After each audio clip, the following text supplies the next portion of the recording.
Bonjour, bonsoir à tous, ici Poulpi de la chaîne Bushy Studio et aujourd'hui on se retrouve pour parler de la saison 2 de Torchwood. Lors de ma précédente vidéo sur le sujet, j'ai été plutôt critique. J'en attendais beaucoup, le spin-off de Doctor Who qui se veut plus mature, mais qui finit par devenir edgy et adolescent. Voyons voir si la saison 2 arrange le coup. Il a un taux très élevé d'adrénaline mélangé à peu près 3 grammes de cocaïne. Ce poisson est défoncé. Est-ce que tu peux tirer plus vite que moi? Ah bah ça promet.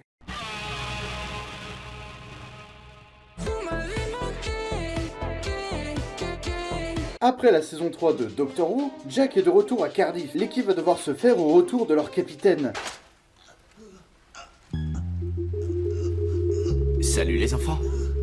Je vous ai manqué. L'équipe va devoir se faire au retour de leur capitaine et à l'arrivée d'un vieil ami de l'immortel. Un agent du temps, le capitaine John Hart. Excuse-moi, on était plus qu'un vieux contact, on était partenaires. De quelle façon? De toutes les façons. Et davantage. Ne vous faites pas avoir par le combo homme-poisson-lune, drogue et headshot, l'épisode est plutôt intéressant. La personnalité des personnages principaux est légèrement remodelée. Jack et John sont de vieux copains qui aiment le sexe et les bagarres viriles. Du coup, ils font les deux.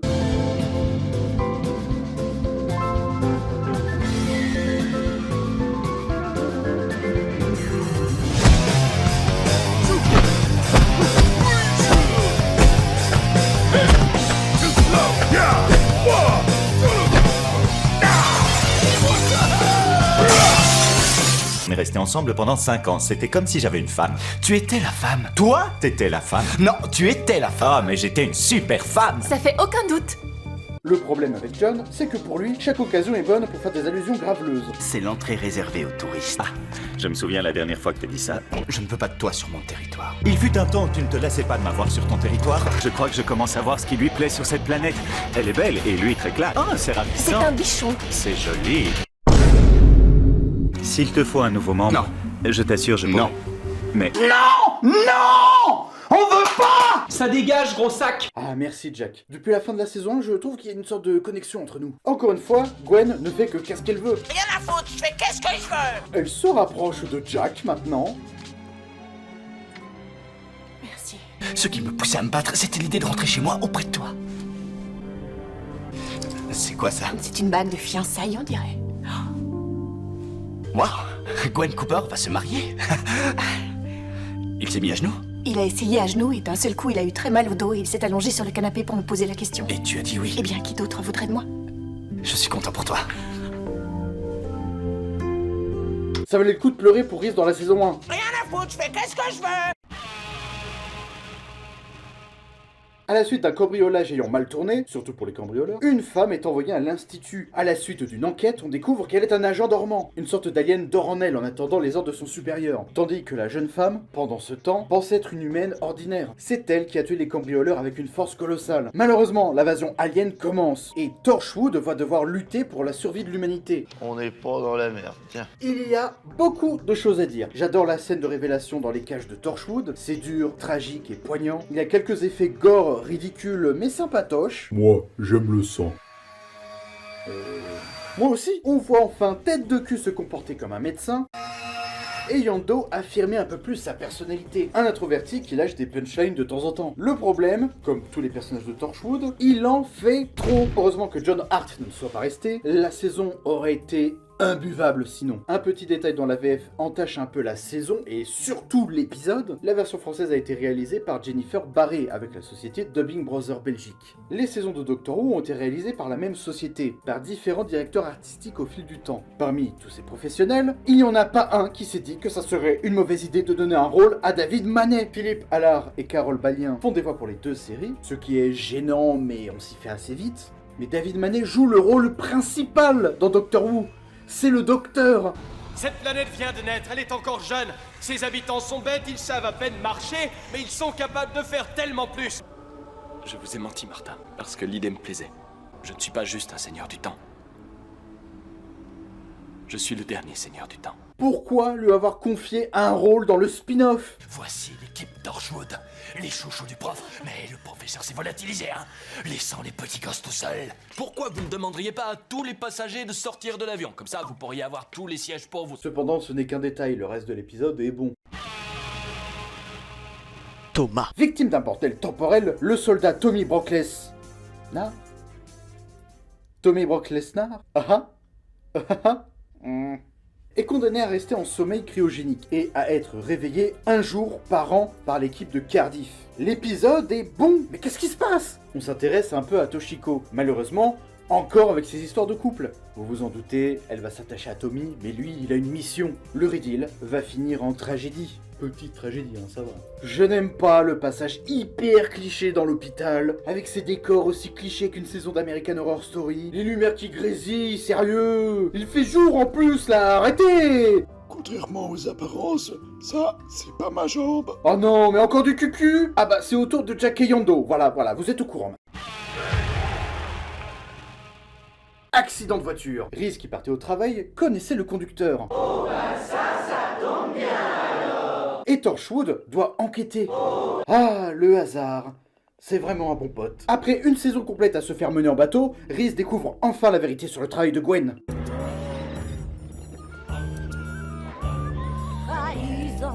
Vas-y, Reese, va régler tes comptes, bats-toi pour tes droits. Tu m'as menti, t'étais là le jour de l'accident. Je sais pas de quoi tu veux parler. Je t'ai suivi, d'accord? Et ce mec, le grand avec le manteau là, tu baisses avec lui ou quoi? Je t'ai juste demandé de me faire confiance. Quoi? Comme tu me fais confiance, c'est pas à sens unique, Gwen. Allez, dis-lui tout. Tu sais au juste pourquoi tu veux te marier avec moi, Gwen? C'est par habitude et t'as pas le courage de te tirer? Ça t'arrive de dire la vérité de temps en temps, Gwen? Raconte-moi tout maintenant. De quoi tu veux me protéger exactement? Je poursuis des aliens. Va te faire foutre! Non, absolument tout est vrai. La pire photo du monde en arrière-plan. Des aliens! À Cardiff! T'as déjà vu quelque chose de totalement fou? Un truc bouleversant. I like to think I've been this handsome since birth, possibly even earlier. Pendant un instant, tu te dis, peut-être qu'il y en a d'autres ailleurs.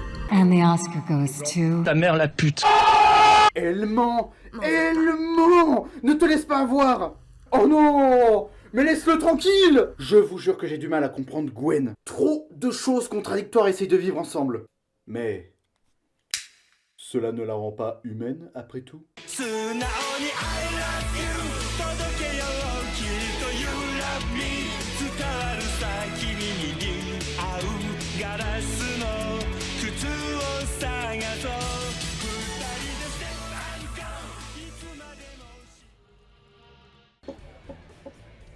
Moi je dis salope. La relation entre Tête de Cul et Tosh commence à prendre forme. L'enquête est très intéressante. C'est ce que j'aime chez Torchwood. C'est du Doctor Who à échelle humaine. On parle de petites frappes, de business louche, des petites gens, des victimes, tout ça autour d'objets aliens. Cette histoire est sordide. Une créature gigantesque capable de se régénérer est bloquée sur Terre. Une entreprise profite de sa situation pour découper des bouts de chair tous les jours. Mais qu'est-ce qu'il faut faire, mon ami ?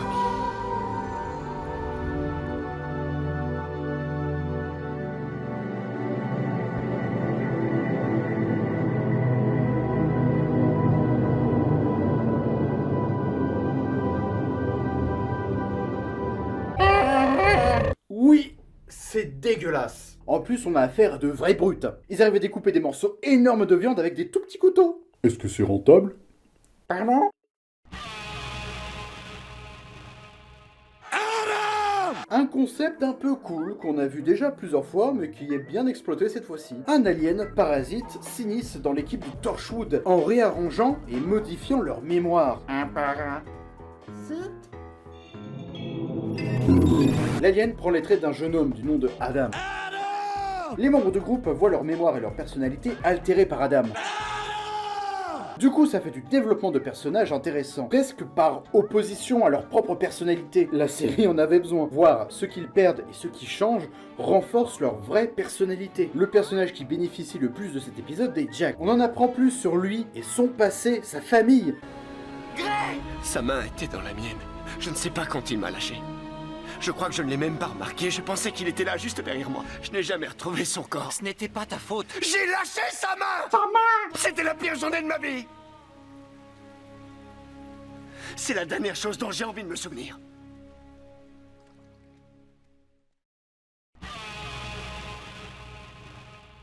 Dans une enquête pas très intéressante autour de guérisons miraculeuses et de cadavres dispersés, Martha Jones, membre de UNIT et ancienne compagnon du docteur, rejoint temporairement Torchwood. Yes! Enfin un perso vraiment gentil et cool, merci! Mais de rien. Mais non, pas toi. Laisse-nous. Il y a beaucoup de sous-intrigues un peu nulles. C'est aussi le grand retour des aliens moches en 3D. Ou des aliens en 3D moches. Ou des moches en 3D aliens. Ou des 3D moches d'aliens. Ou des moches en aliens en 3D. Ou... Cette phrase S'il te plaît, j'ai déjà été dans des endroits pires que ça, et tu le sais. est ultra cliché, mais lorsque l'on connaît Doctor Who, on se rend compte à quel point elle sonne vraie. Elle en est plus que capable. Je compterais sur Martha si le monde s'arrêtait. En fait, je l'ai déjà fait. Si on passait un peu de temps ensemble un soir... D'accord. Pardon? L'épisode marquera les esprits grâce à sa fin. Elle démarre un arc scénaristique et fera hurler de plaisir tous les gens, comme moi, qui détestent Tête de Cul. Je sais que vous n'avez pas envie de tirer, professeur. Yes! Encore! Encore!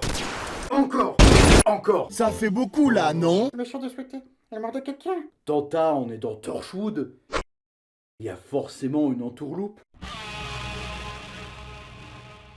L'épisode démarre sur wow, wow, wow, wow, wow, wow. Attendez, il est vraiment mort? C'est surprenant. C'est surprenant parce que d'habitude, ah non, Jack a trouvé le deuxième gant de la résurrection. Tout va bien! Ah oui, parce que ça va par paire, ces choses-là.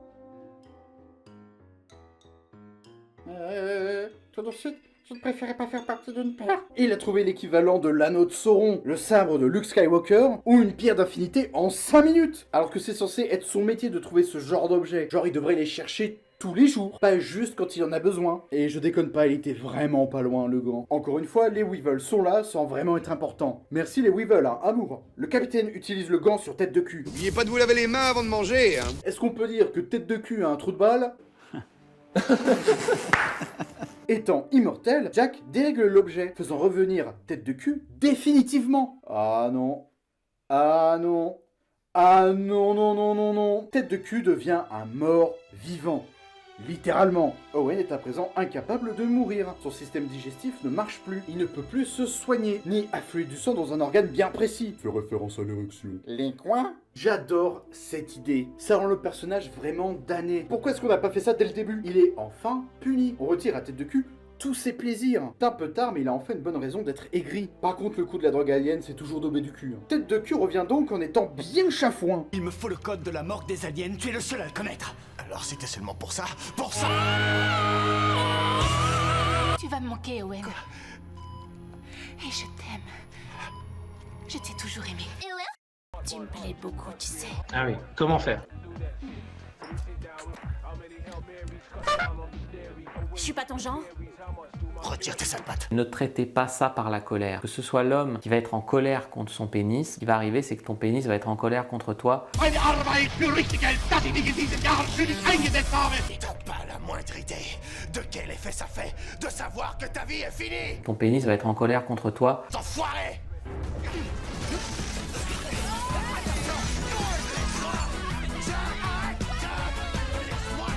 L'alcool que j'ai avalé fait un sitting dans mon estomac et ne peut plus en sortir. Attends. Si je peux... J'ai jamais rien vu d'aussi dégueulasse dans toute ma vie. Et pourtant, j'en ai vu. Oh, désolé, Jack. Je savais plus que ça fonctionnait encore quand on est mort. Mais faites quelque chose. Laissez-moi sortir d'ici. S'ensuit une petite aventure. L'enquête est bien, mais la baston contre la mort est nulle. Reste! Je vais t'anéantir. Nous suivons une aventure réellement touchante sur la nouvelle condition de Tête de Fion. Sa vie a réellement basculé. Il ne peut ni boire, ni manger, ni coucher. Ce qui, pour lui, est pire que la mort. Pourtant, c'est un médecin honnête et déterminé qui viendra en aide à une jeune femme prête à se suicider. C'est l'épisode du mariage entre Gwen et Reese. Malheureusement, Anaël met son bébé dans le ventre de la policière. Dans quel métier tu risques de tomber enceinte gratuitement? Poulpi. Je sais, je m'en suis rendu compte après l'avoir dit. Le reculer la date du mariage, c'était pas possible. Les scénaristes ont aucune pitié pour Reese. Il se fait tromper, sa femme le drogue, et maintenant il vit un remake d'Alien. La tristitude. Mais libérez Reese, les scénaristes. Reese et les Weevil, tous ensemble, même combat. Pendant ce qui était censé être le plus beau jour de la vie de Reese, se transforme en foire à la saucisse. Les personnages font n'importe quoi. Cette saloperie se relève à chaque fois. Nos armes ne servent à rien. Eh bien, on va sortir un plus gros calibre. Et ça finit en Evil Dead. L'épisode devient une boucherie quand un extraterrestre prend l'apparence des invités du mariage. Recule, vieille salope! Mais enfin, qu'est-ce qui vous prend? C'est ma mère! Non, c'est l'alien. Je ne suis pas un alien! Oh, je dois reconnaître qu'on s'y tromperait. Jack, est-ce que le nostrovite reproduit l'odeur de quelqu'un aussi? Non, c'est juste physique. C'est bien ce que je pensais, je reconnaîtrais ce putain de parfum entre mille. C'est Brenda, Jack, c'est elle, j'en suis sûre. Oh, ça c'est pour avoir traité ma mère de vieille salope! Mais si la maman de Reese est ici, qui est dehors?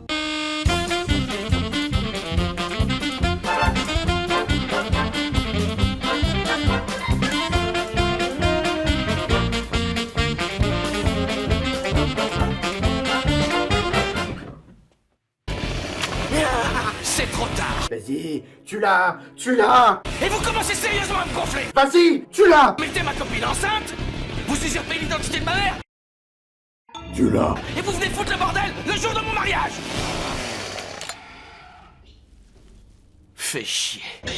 Je n'arrive plus à m'investir pour Gwen et ses histoires. J'abandonne à un moment donné, j'en ai marre. Tuer Reese, tuer Gwen ou tuer les deux, je m'en fiche.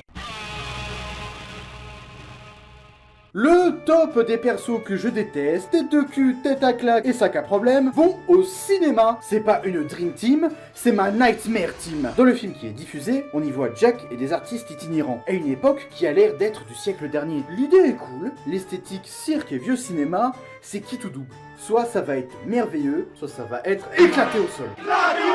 Il n'y aura pas d'entre-deux. Bingo, l'épisode est nul, terriblement cliché. Les marcheurs de la nuit sont des créatures sortant des babines des films pour voler le dernier souffle de leurs victimes. C'est giga nul.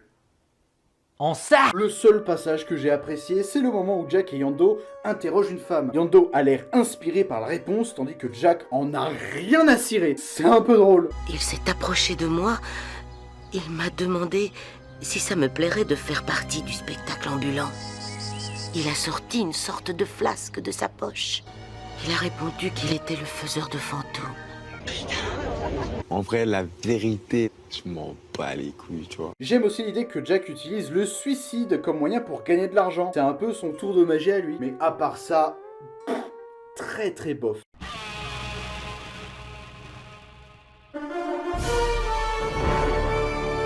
Un épisode plutôt émouvant où Gwen enquête sur une série d'enlèvements malgré la désapprobation de Jack pour des raisons intrigantes. Pour la première fois de cette série, Chris Chibnall nous montre enfin l'étendue de son talent.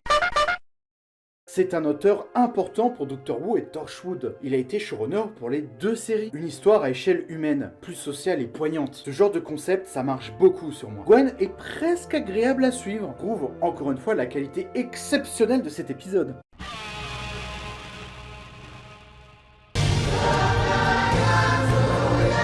En mission dans un bâtiment désaffecté, Jack, Toshiko, Yando et Tête de Cul se retrouvent ensevelis sous des décombres suite à une explosion. Se pensant proches de la mort, enfin encore plus, les membres de la branche de Cardiff se remémorent pourquoi est-ce qu'ils ont rejoint Torchwood. Il a fallu attendre 25 épisodes pour connaître le passé de nos héros et s'attacher enfin à eux. Mais c'est cool, hein, je prends. On voit Jack avec des rouflaquettes, ce qui est probablement la meilleure idée des 4 saisons confondues. J'aimerais bien en savoir plus sur la section de Londres en fait. Chacune des histoires sont bien racontées. Ce qui est cool, c'est qu'on apprend que le capitaine Harkness a tout appris à Owen Brody.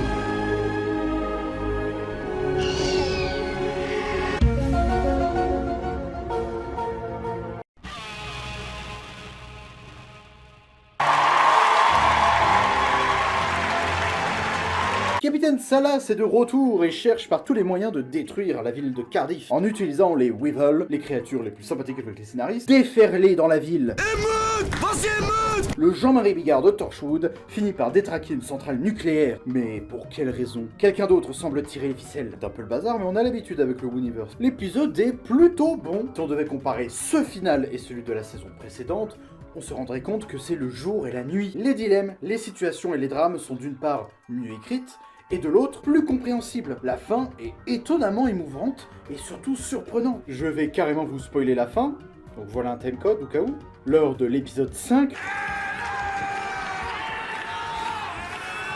on découvre Gray, le frère de Jack. Je le tenais. Je sentais sa main dans la mienne. Dans le futur, qui est le passé de Jack, je vous rappelle que 2008 n'est pas son époque d'origine. Il vient du futur mais a échoué dans les années 10. Étant immortel, il a fait son petit bonhomme de chemin jusqu'au présent de 2008. Dans le futur, Jack a perdu son frère dans un mouvement de foule causé par une guerre. Grâce à la faille de Cardiff, le petit frère, devenu grand, retourne auprès de Jack. Je savais qu'un jour on finirait par se retrouver.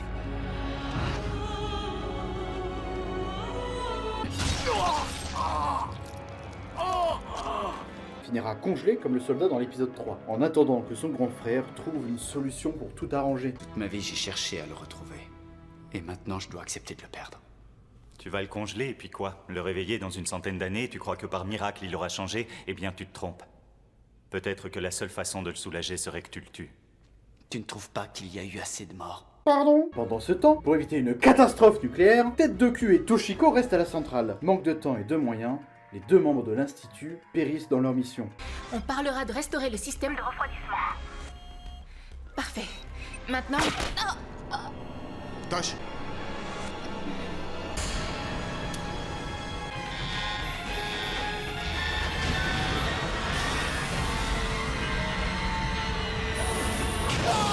Non! Tosh! Tosh, je peux pas sortir! Une mort héroïque et définitive. Ce qui est rare. C'est un moment fort et marquant. C'est dingue, sur ces 2-3 derniers épisodes, j'en aurais rien eu à faire de leur mort. Tout ça, c'est grâce à Chibnall. Chibnall a tout fait pour que ces morts soient marquantes et que ça nous donne les larmes. Ça, c'est fort et ça témoigne encore du talent de Chibnall. Malgré tout ce que j'ai dit dans la saison 1. Désintégré, on ne verra plus Tête de Cul. La chambre de confinement va être inondée de liquide de refroidissement irradié. Je vais voir mon corps se décomposer, tout doucement. J'aurais dû être capable de stopper ça. Arrête, Tosh. Oh ouais.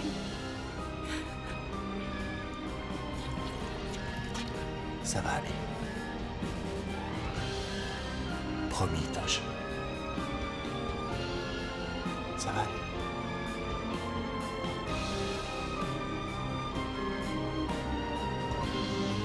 Oh mon Dieu. Oh ouais. J'ai pas réussi à le sauver.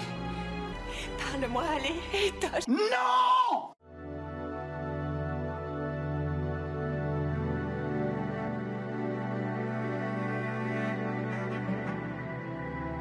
Si Torchwood porte les stigmates de son époque, les auteurs semblent avoir mûri entre la saison 1 et 2. Ils ont enfin du recul sur le projet et essaient de nous proposer des idées intéressantes et pertinentes. L'un des aspects les plus intéressants de la série est son personnage principal, le capitaine Jack Harkness. Lors du précédent épisode, je mettais en avant John Barrowman, son interprète. Je pense qu'il est temps de mettre le personnage en avant. Si on devait encore comparer Torchwood et Doctor Who, je dirais qu'il est très similaire au Docteur. Ils sont tous deux immortels, ou presque, une longévité, des connaissances et des expériences colossales, des compagnons pour les soutenir, un lieu emblématique où se recueillir, et des gadgets à tout va. Mais l'immense différence entre les deux, c'est leur origine. L'un est un seigneur du temps, retrouvant une nouvelle jeunesse à chaque régénération, capable de toujours ressortir ce qu'il y a de meilleur en lui malgré les épreuves et les drames sur son chemin, capable de fuir avec son Tardis à travers le temps et l'espace. Jack est un capitaine juste et droit, plus cynique et terre-à-terre, bref, un humain, obligé de prendre des décisions difficiles et de les assumer jusqu'au bout. Je garde ça de côté pour la saison 3. Le poids de sa culpabilité s'accumule sur ses épaules, et c'est ce qui le rend particulier. Pour le bien d'un plan et en signe de pénitence, il acceptera de rester enfermé dans un cercueil pendant plus d'un siècle. Pourtant, il s'efforce de ne pas oublier son côté humain, et tisse des liens avec les autres, même s'il sait qu'ils leur survivront. Les deux personnages sont fascinants et se font écho. Après ce que l'équipe a perdu, j'ai envie de voir la suite de la série. C'est toujours mieux que la saison 1. On arrête enfin de subir la série.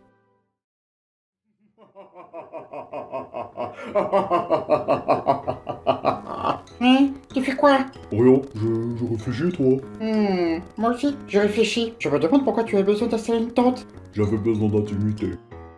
Je dérange pas là? Mijote quelque chose, et ça ne me plaît pas du tout. Je ne mijote rien du tout.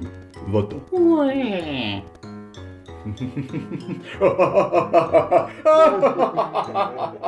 Tu arrêtes de faire du bruit, Tanta? C'est pas moi. Si vous aimez Doctor Who et les parodies, je pense que vous allez adorer Taxi Who. Ce sont des parodies que j'ai écrites moi-même, disponibles gratuitement, dès maintenant, sur Wattpad. Vous allez suivre les aventures du chauffeur à bord de son taxi bleu, à travers le temps, l'espace, et les univers. La première histoire, plus mignonne, met en scène un futur père aux prises des bébés Daleks, les créatures les plus dangereuses et mignonnes de la galaxie. La deuxième, beaucoup plus cynique, met en scène les Cyber Salarymen, l'armée de robots la plus capitaliste de tous les univers. Et voici les visuels définitifs. Je me suis payé les services d'un illustrateur. Si vous voulez passer une commande auprès de Antoine Charvieux, je mets le lien vers son site dans la description de cette vidéo. En espérant que ça vous plaise,